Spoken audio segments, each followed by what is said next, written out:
대한전공의협의회와 함께하는 전공의를 위한 리베이트 법률 상식 리베이트 바르게 대응하기 사례로 알아보는 리베이트 법률 기초 강의를 담당하는 고한경 변호사입니다. 최근에 전공의 선생님들도 문제낸 리베이트 사건이 하나 뉴스에 보도되었죠. 상대적으로 전공의 선생님들 같은 경우에는 리베이트에서 나랑은 좀 상관없는 일이라는 인식이 좀 있었을 수도 있을 것 같습니다. 다만 이제 그 사건을 보니까 앞으로도 전공의들도 더 이상 리베이트에 안전지대에 있진 않다. 생각보다 많은 위험에 노출되어 있다는 부분들을 아시게 된 선생님들 많으셨을 것 같습니다. 그래서 그 뉴스를 계기로 오늘은 전공의 선생님들도 앞으로 의료인으로서 살아가시려면 법률적으로 문제되는 리베이트가 무엇인지 정도는 알아두셨다면 좋겠다는 취지에서 강의를 준비해 보았습니다. 사례로 좀 풀어가려고 하는데요.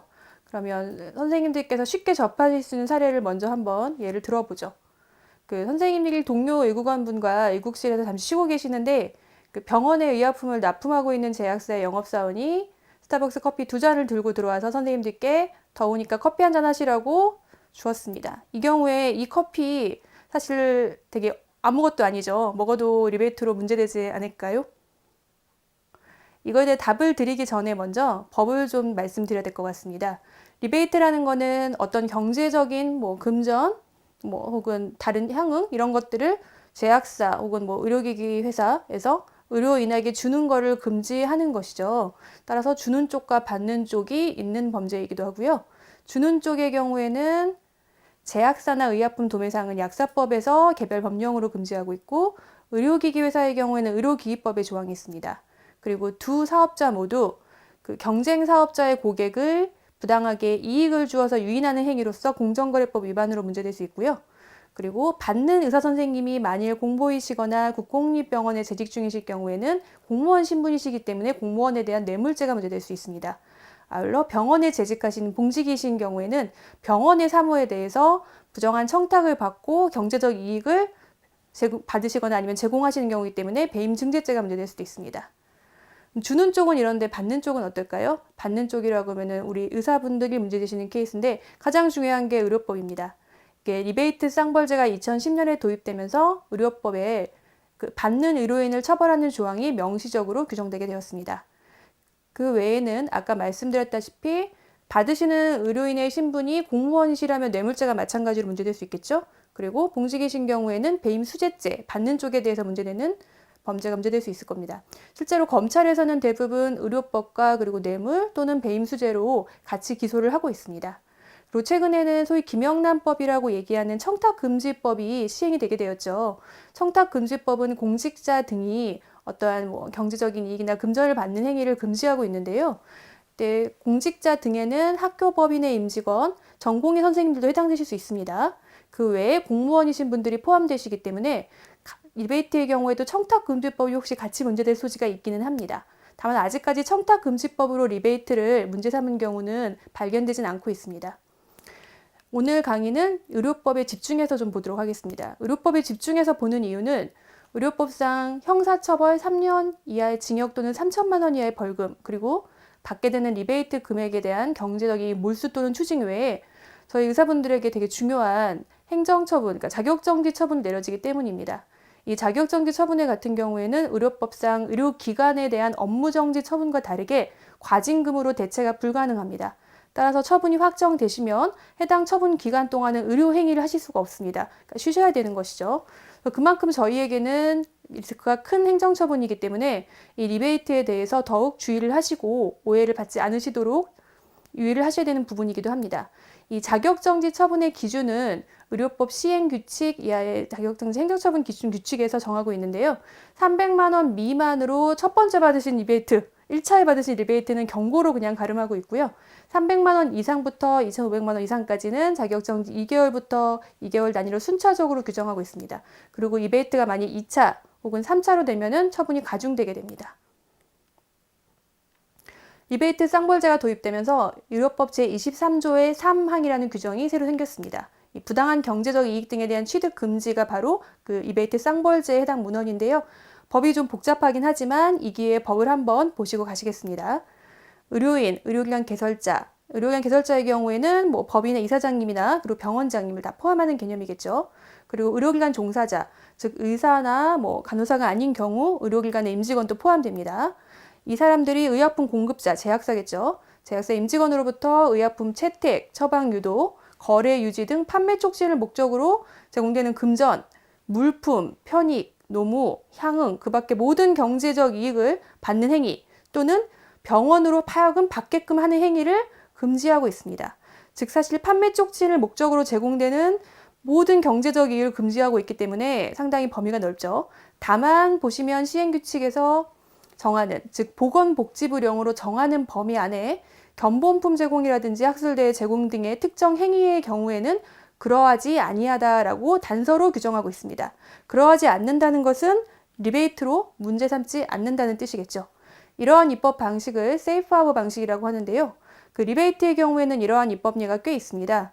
그 경제적 이익의 제공을 포괄적으로 금지하면서 거래 관행상 통상적으로 일어날 수 있는 행위들은 명시를 해서 그 행위의 경우에는 특별히 리베이트로 문제 삼지 않겠다라고 안전지대를 설정해 주는 방식인데요.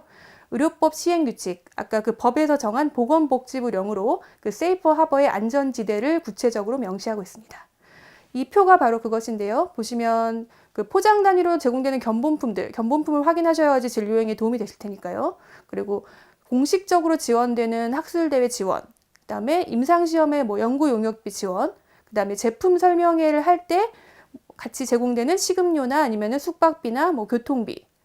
그 외에 의료기관 개설자한테 의약품 도매상이나 제약사가 의약품을 공급하고 그 대금 결제 조건에 대해서 비용 할인을 해주는 경우, PMS의 경우에 지급되는 연구 용역비 등의 경우에는 세이프 하버로서 명시하고 있습니다. 그럼 아까 그 커피 케이스, 선생님들 두 분이 그 스타벅스 커피를 마셔도 리베이트로 문제가 안 된다라고 할 수 있을까요? 이거에 대한 답은 방금 말씀하신 세이프 하버 중에 제품 설명회에 대한 것을 먼저 살펴봐야 될 것 같습니다. 아까 슬라이드에서 세이프 하버의 사항의 제품 설명회가 기재되어 있었죠. 그 구체적인 내용이 바로 지금 슬라이드입니다.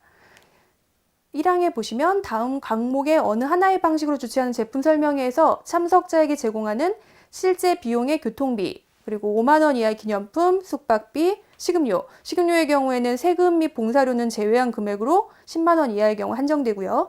이때는 허용되는 영역입니다. 리베이트로서 문제되지 않습니다. 그리고 이게 허용되는 제품 설명회는 나목을 보시면 알겠지만 복수의 의료기관을 대상으로 한 제약사가 즉 여러 병원들을 대상으로 개최하는 제품 설명회인 경우입니다. 그 다음에 2항에서는 제약사가 개별 의료기관을 방문하여, 그러니까 영업사원이 선생님 의료기관을 방문하셔가지고 하는 제품 설명회의 경우에 허용되는 영역들을 정하고 있는데요. 그때는 역시 10만 원 이하의 식음료, 그리고 사업자, 제약사겠죠. 회사명 또는 제품명을 기입한 1만 원 이하의 판촉물을 제공할 수 있습니다.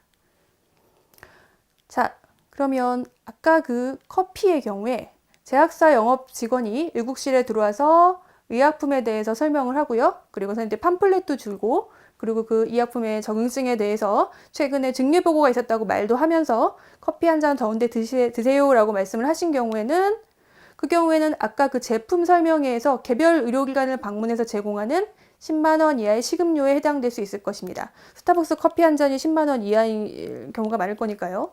그 경우에는 그러면 허용되는 세이프 하버, 즉 리베이트로서 크게 문제는 되지 않는다라고 볼 수 있겠죠.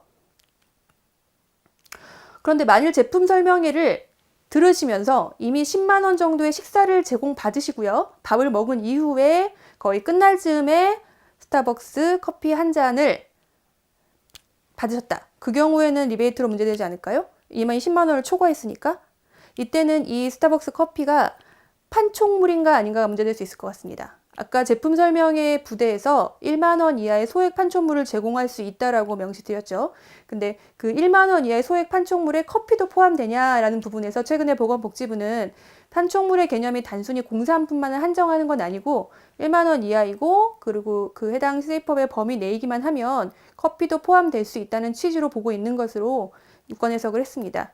다만 아까 말씀드린 대로 판촉물의 경우에는 제약사의 회사명 그리고 혹은 의약품, 제품명이 기재되어야 된다고 말씀드렸는데 따라서 스타벅스 커피가 단순히 스타벅스 로고만 찍힌 테이크아웃 잔이 아니라 거기에 제약사의 제품명이나 아니면 의약품명이 로고로 외에 딱 찍혀 있는 형태여야지 리베이트로서 문제가 안 될 것 같습니다. 실제로는 그냥 커피 한 잔을 받으면 작지만 문제될 수도 있다라고 볼 수도 있겠죠. 이때 문제될 수 있다라는 거는 반드시 선생님이 리베이트로 문제돼서 형사처벌을 받으신다 혹은 행정처분을 받으신다라는 의미가 아니라 불필요하게 오해를 받으실 수 있다라는 의미로 이해해 주시면 될 것 같습니다. 그러면 점심에 저희가 병원 내에서 제품 설명회를 듣고 난 후에 저녁에 그때 여유가 있으니까 병원 내에서 다 같이 예국원들이나 아니면 교수님들을 모시고 식사를 하는 경우에 식음료가 제약사에서 제공이 된다면 이때는 괜찮을까요? 아까 제가 말씀드린 제품 설명회에 대한 슬라이드를 한 번 더 살펴보겠습니다.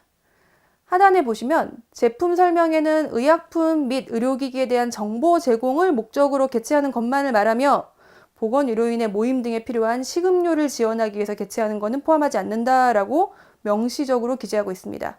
즉, 이 취지는 제품 설명회를 하다 보니까 식사 시간도 되고 그리고 출출하실 때도 되고 그 외에 뭐 다가도 제공할 필요가 있어가지고 제공되는 10만 원 미만의 식음료나 아니면 판촉물 등은 허용을 부대에서 하겠다는 취지이지 식사를 위해서 제품 설명회를 하는 경우를 허용하겠다는 취지가 아닙니다. 따라서 제품 설명회가 주된 목적이 되어야 될 거고요. 그리고 제품 설명회와 식사가 지나치게 시간적, 장소적으로 떨어진 경우에는 리베이트로서 제품 설명회를 가장해서 식사나 혹은 다른 경제적 이익을 제공하기 위한 장치로서 오해받을 소지가 굉장히 높아지게 될 겁니다. 이 경우에는 점심에서 제품 설명회를 하시고 이미 진료 보시고 단절된 후에 저녁에 병원에 외에서 식사를 따로 하신 경우이기 때문에 시간적으로 좀 너무 단절이 있죠. 그래서 리베이트로 오해받을 소지가 상당히 있다고 볼 것 같습니다. 실제로 최근에 그 제약협회 쪽에서 유권 해석 한 바에 의하면 전라도에 계신 선생님들이 부산에서 제품 설명회를 하시고 식음료를 제공받으셨을 때 꼭 부산에서 해야 될 합리적이고 타당한 이유가 없다면 그 경우에 장소적으로 너무 떨어져 있어서 리베이트로 오인받을 소지가 있다라고 판단한 예도 있는 것으로 알고 있습니다. 이런 부분들을 주의를 하셔야 될 것 같고요. 제품 설명회 부대에서 제공되는 식음료, 판촉물의 경우에만 허용되는 세이프 하버에 있어서 문제되지 않는 것으로 확실하게 우리가 안전하게 받을 수 있다는 부분들을 염두에 두시고 미국 내에서 생활하실 때 그런 부분들을 체크하셨으면 좋을 것 같습니다. 아까 말씀드린 처음 사례로 다시 돌아가 보면 그 최근 문제됐던 그 사건에서 전공의 선생님들이 개인적으로 리베이트를 받으시거나 부당하게 금전적인 착복을 하신 케이스는 없는 걸로 알고 있습니다. 대부분 그 전에 의국 내에서 관행적으로 제공되던 회식비나 아니면 부식비 등이 문제되어서 결국 의국장님이 리베이트를 받으신 것으로 기소되신 걸로 알고 있는데 이런 케이스에서 아실 수 있듯이 내 개인이 어떤 부당한 경제적 이익을 취하지 않았더라도 법적으로는 리베이트로 문제될 소지가 있습니다. 따라서 전공의 선생님들께서도 이런 부분들에 대해서 리베이트가 법률적으로 어떤 개념이라는 것들은 최소한 아시고 생활하시면은 훨씬 스스로를 보호하시는 데서 도움이 되실 것 같습니다. 그리고 말씀드린 이런 사례를 계기로 저희도 이국 내 문화에 대해서 좀 개선이라든지 그런 것들을 한번 고민해 봐야 될 시점이 아닌가 생각합니다. 예, 제가 준비한 강의는 여기까지고요. 경청해 주셔서 감사합니다.